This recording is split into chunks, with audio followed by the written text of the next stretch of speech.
Coming up in today's newscast, Israelis pack the pubs to watch the World Cup.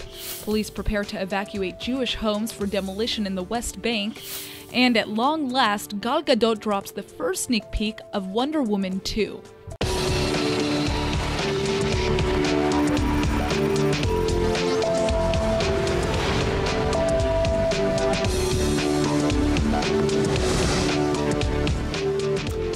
The 2018 World Cup has finally begun, and Israelis have already spent the weekend gathered around their televisions to watch the first round of games. Israel may not have qualified this year, but it's okay. The Israeli company SodaStream has found a way to stay involved in the championship and have just released a series of special edition bottles that are dressed up in the soccer jerseys of the national soccer teams that are most popular here in Israel: Argentina, Brazil, and Spain. You see, we have good taste over here. Eco-friendly bottles each feature the numbers of the captains of each team and will be sold with a special edition Spirit sparkling water for a price tag of 300 shekels, or $83. The World Cup is a pretty big deal here in Israel, even though the last time Israel qualified for the Games was in 1970. There was a bit of drama here in the Holy Land this month after Argentina canceled a friendly with Israel that was set to take place just a week before the World Cup was going to begin.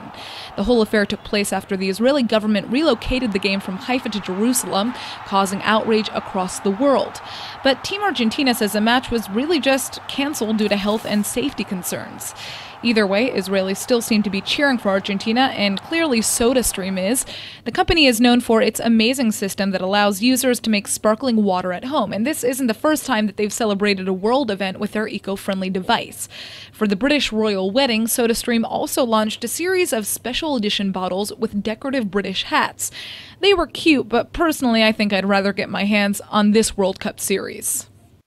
All right, well, the Israeli government is advancing a new bill that would make it illegal to either film or publish footage of IDF soldiers carrying out their duties. The proposal would punish offenders with jail time for recording or promoting material that harms the soldiers' spirit. The exact terms of this definition would likely be left for the courts to decide, but the Knesset's Ministerial Committee has just given the bill the go-ahead. And that means it'll go up for a first vote later this week. This bill has elicited vocal responses on both sides of the spectrum. Israeli and military leaders have often pushed for a bill like this, accusing NGOs and human rights organizations of bias against the army. Others, however, say that the bill is a dangerous breach of freedom of speech and freedom of the press. They point to several famous cases in the past where IDF misconduct was only discovered because activists were able to film and publish it. Israeli military conduct in the occupied territories in the West Bank is an especially delicate issue. Along these lines, we've learned that President Trump's ambassador to Israel, David Friedman, has apparently rejected a long-standing rule that requires the U.S. to review the human rights records of nations that receive U.S. aid money.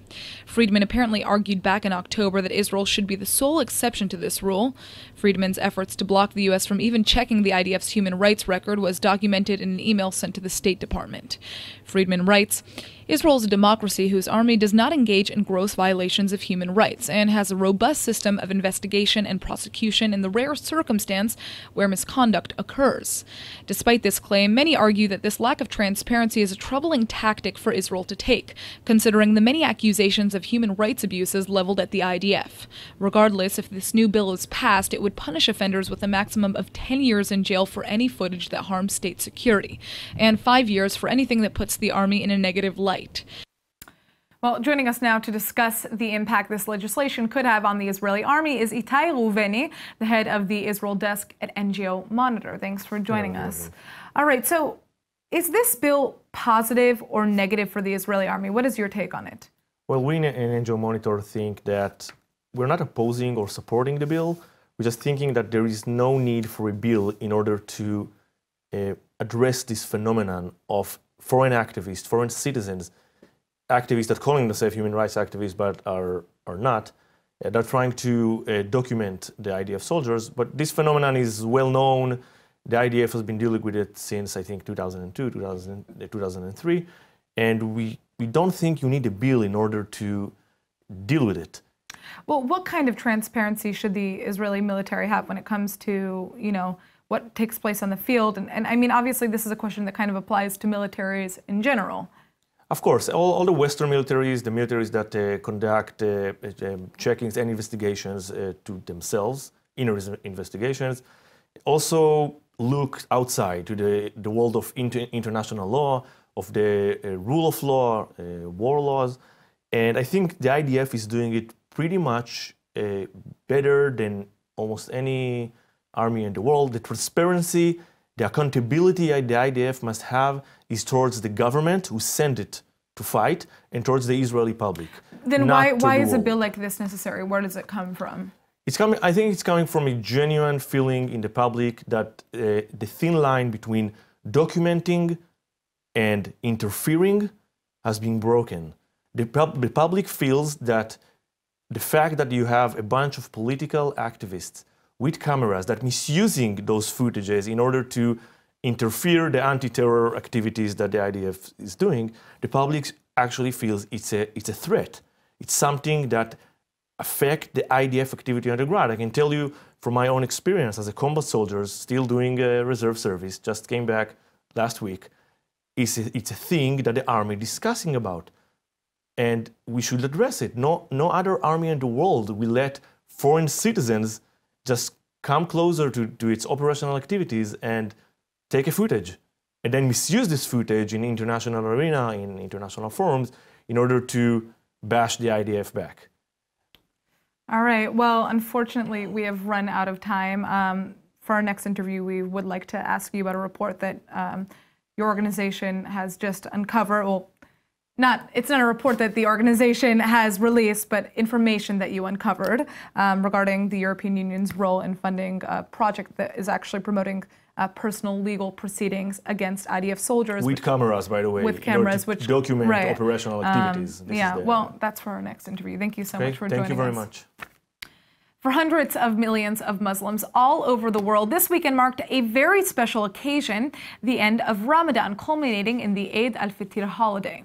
Muslims traditionally spend the entire month of Ramadan fasting, but when Eid al-Fitr finally rolls around, the fast is officially over. And for the next 3 days, it's nothing but good food, partying, and religious festivity.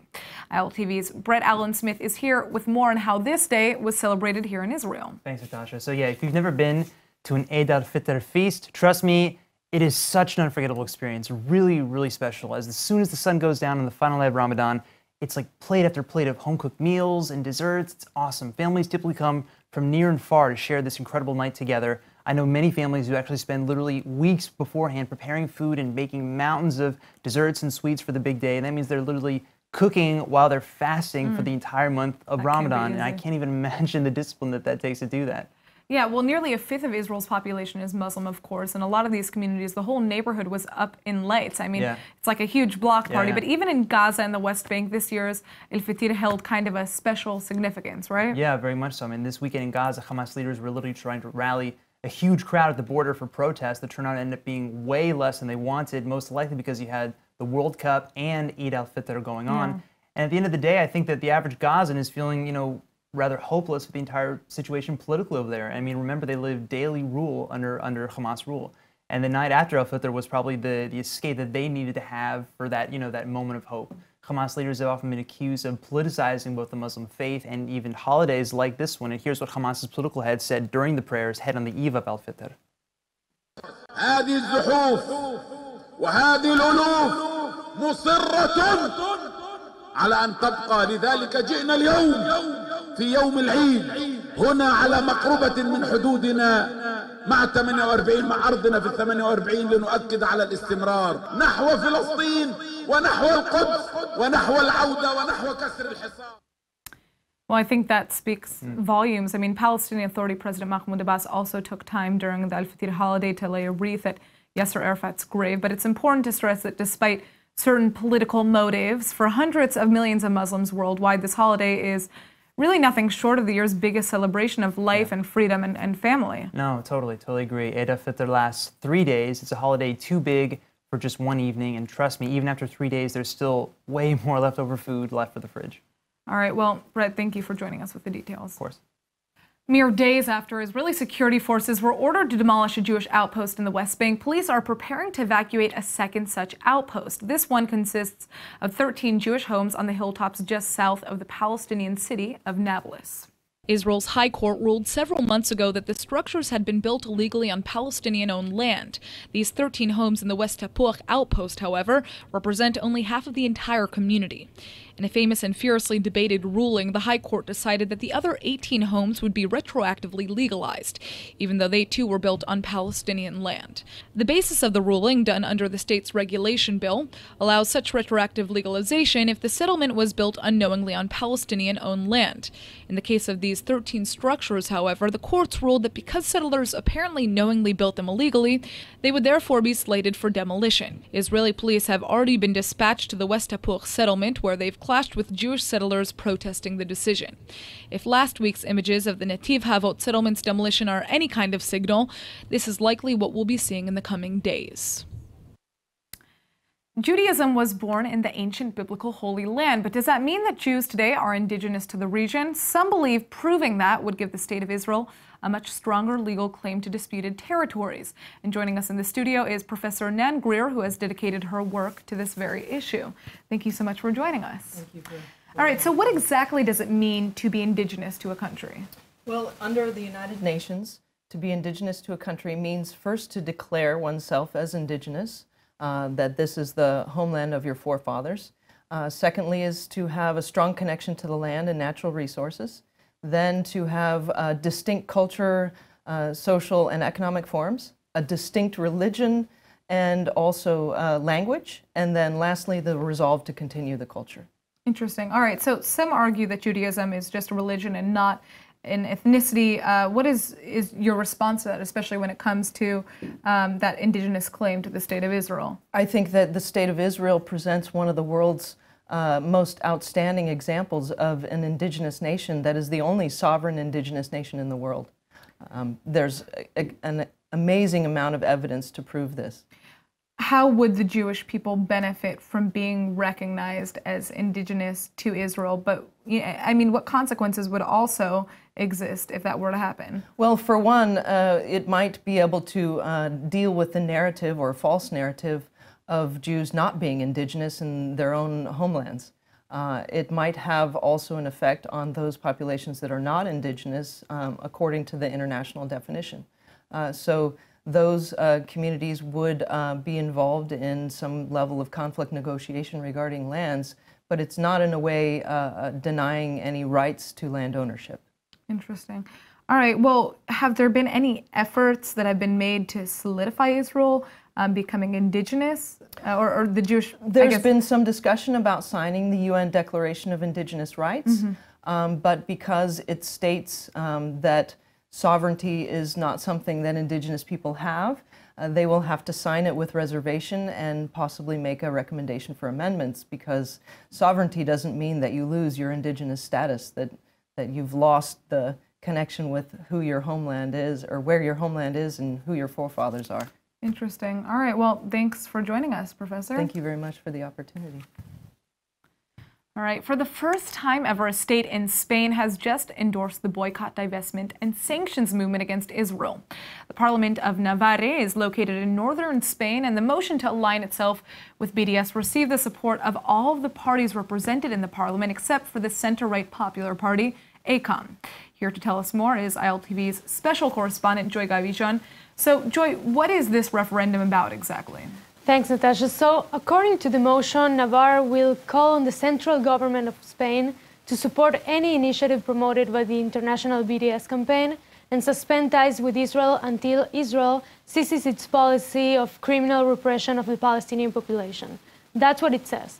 And basically, this is a response to what happened in the Gaza border the last month in the Nakba protests. So the referendum has condemned the U.S. Embassy move to Jerusalem. It supports the right for Palestinians to return to their land, now occupied by Israel, they say, and accuses Israel of murdering dozens of Palestinians in May during the March of Return, a march that they label as a pacific mobilization. Now, does the motion mention anything about Hamas, the attempts to cross the fence, the incendiary kites, firebombs? No, there is nothing related to any violence coming from the other side of the fence. Actually, a Spanish pro-Israel advocacy group, ACOM, is bashing the resolution as one-sided, saying that it neither makes any mention of Israel's right to self-determination nor Hamas's brutality and acts of terrorism. But Navarre isn't alone either. Several other countries in the European Union have also supported the BDS campaign, as well as multiple other Spanish municipalities and the United Nations just last week in the vote of 120-8. Yeah, well, actually, ACOM's actions have led to the scrapping and suspension of 24 motions to boycott Israel by Spanish municipalities alone. Courts throughout Spain have actually declared such motions discriminatory and unconstitutional. But the City Council of Valencia, which is actually Spain's third largest city, actually announced a boycott of Israel itself. This wasn't an official endorsement of BDS, but it certainly shows, where this latest news with Navarre is coming from. So, all right, thank you for the update, Joy. Thank you. Israel has just closed a major deal yet again, this time with Germany. The Israeli aerospace industries has just inked a $1.18 billion deal to lease Israeli-built surveillance drones to Germany. The deal will last for 9 years. אני שמח מאוד על ההחלטה של הפרלמנט הגרמני אתמול לאשר את עסקת הענק לרכישת מל"טים ישראלים. זו עסקה כבירה, יש לה השלכות קודם כל לתעשייה הביטחונית שלנו ולכלכלת ישראל, אבל גם להמשך חיזוק היחסים הביטחוניים בין גרמניה וישראל. In 2017 alone, Israeli defense contractors signed $9.2 billion worth of export deals. That's a 40% increase from the year before, but interestingly, drones just made up 2% of that number. This deal with Germany will certainly change that. The German military will be receiving Heron TP drones, which are high-altitude, long-endurance devices that have multiple payload capabilities. This is the first time that Israel will be exporting this type of drone, but they won't actually become operational for at least 2 years. German pilots must first be trained as to how to use them in Israel. And Israel is sure that the entire deal will help strengthen bilateral security relations. גרמניה עוזרת לישראל בביטחון, וישראל גם עוזרת לגרמניה.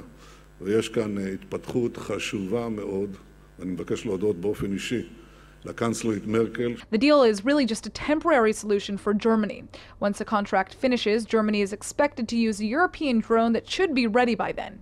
These new drones will cost the German military more than 3 times the amount it spends on its current drones, which are now in use in Afghanistan and Mali. But Germany seems to think it's worth it. Israel is known as a pioneer in combat drone technology and developed the first UAV with real-time surveillance during the 1973 Yom Kippur War.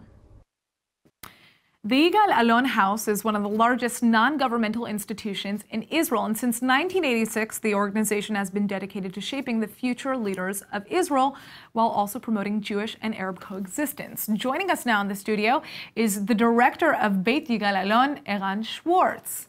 Thank you for joining us. Thank you for inviting me. All right, so tell us a little bit about what Beit Bgal Alone does. Basically, I would say that it does what Israel was supposed to be, or we want it to be. It's the big question. It's what Israel should be. It's a Zionism of roots. It's been an educational center and a cultural center that focus on growing the next leaders of tomorrow. Because we believe that the first step of Israel was building the states, but now the real question is the culture itself. It's who will lead it, what it will be, how the society will look like, and we try in Beit Bgal Alone to focus on different groups that have. So you essentially provide education to people of all backgrounds. Who are some of the people that work in Beit Bgal Alone or learn in Beit Bgal Alone? I would say that one of the uniqueness of us is, you can see in the pictures also, I see in the background that we walk. In one hand you can find us with soldiers and youth from all backgrounds, and at the same time you can find Arab youth and grown-ups that are having an education program in the same times, different programs, and it's part of what we're trying to say that Israel is. It's a home for minorities, but at the same time it's the house of the Jewish people, and we try to work with all of them. So you try to promote coexistence through courses that you offer, but I also understand you have a couple very interesting programs that you're currently running. Can you tell us about some of those programs? Of course. We think that one of the main keys now in order to shape the future better is to create a new type of leadership that will be a shared society leadership, which means that the Jews will obviously continue with their identity, but we also join them, the Arab minorities, and together we created few type of gap year mechinot programs that they live together, study together, and together trying to be tomorrow's leadership. Interesting. So it's kind of the promotion of this integration of people from all different backgrounds here. And are they living within Bgal Alone? They live in the surrounding, and it's funny. It's beautiful to see because, you know, we are the grown-ups, I'm saying. Right. We all the time think that all the programs are big problems. But eventually, when people, even if they're coming from very different backgrounds, eventually they're human beings. And the moment they live together in a kibbutz or they live in a city that is joined, they're starting to look at the world differently. This is part of it. All right. Well, thank you so much for joining us, Eran, and telling us about this program Thank you very much. And this organization. Thank you. All right, Gal Gadot has made headlines once again, and this time we're super excited because she's just revealed Wonder Woman's new outfit for part 2 of the Wonder Woman series. ILTV's Emmanuel Kadosh is here to give us all the details, of course.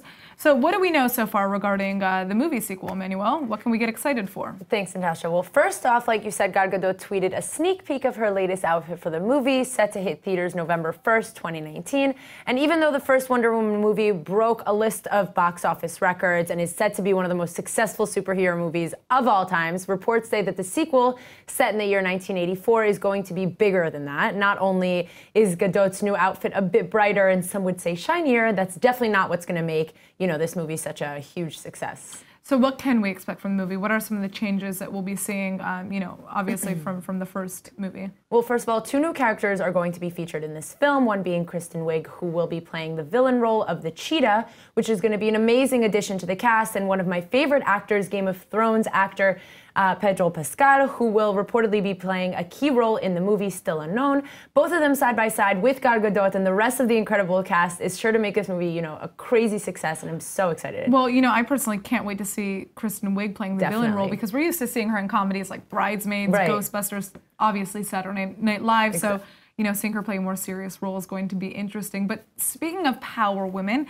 I just heard that the director, Patty Jenkins, has also just broken some records of her own now. Yes, of course, Lee. And who can forget the filmmaker's deal to direct, co-write, and produce the sequel to Wonder Woman apparently makes her the highest paid female director in Hollywood history. And according to The Hollywood Reporter, Jenkins went through some, you know, unusually lengthy and tough negotiations after she insisted on earning as much as Man of Steel director Zack Snyder, considering Wonder Woman was both critically and commercially more successful. Not only did the final deal earn her somewhere between $7 to $9 million, which is huge, she also has a large percentage of the film's back-end earnings. And, you know, this whole movie, filmed with empowering and brilliant women, is coming at such a perfect time, showing the world that women can truly produce some of the most amazing movies, clearly in history.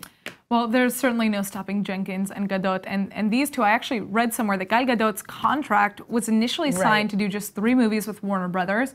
And after performing in Wonder Woman, Dawn of Justice, and Justice League, her contract was actually extended. Who could play Wonder Woman if it's not her? Well, clearly it's at least for the sequel of Wonder Woman, but I wouldn't be surprised if she continues even further with the franchise. And I know Israel's hoping that that happens. So we'll see. We'll see. All right. Thanks for joining us, Emmanuel. Thank you. The Hebrew word of the day is brought to you by IDC Summer Ulpan, open to everyone. And now for our Hebrew word of the day, it's summertime, which means it's vacation season. And that's why today's word of the day is latus, or to fly on a plane. Not everybody loves traveling by airplane, but I personally love to latus. There's something special about a tisa, or a flight. Nobody can contact you. You have all these free, all these free movies that you can catch up on that you couldn't see throughout the year. And most times, you know that you're about to go on a totally new adventure. I know, it's not always fun having to go through all the security to be able to latus, especially here in Israel, but at least you know you'll be on a safe tisa. We hope the next time that you latus, you're heading here to the Holy Land. All right, let's go ahead and take a look at the weather forecast. Tonight should be clear to partly cloudy and warm with a low of 73 or 23 degrees Celsius.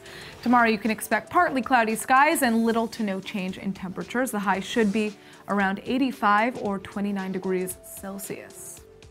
All right, that's it for today's news. Today's exchange rate is 3.62 shekels to the American dollar. Remember to sign up for our daily newsletter at iltv.tv. And don't forget to follow us on Facebook at Israel English News and on Twitter at ILTV News. I'm Natasha Kirchuk, and thanks for watching.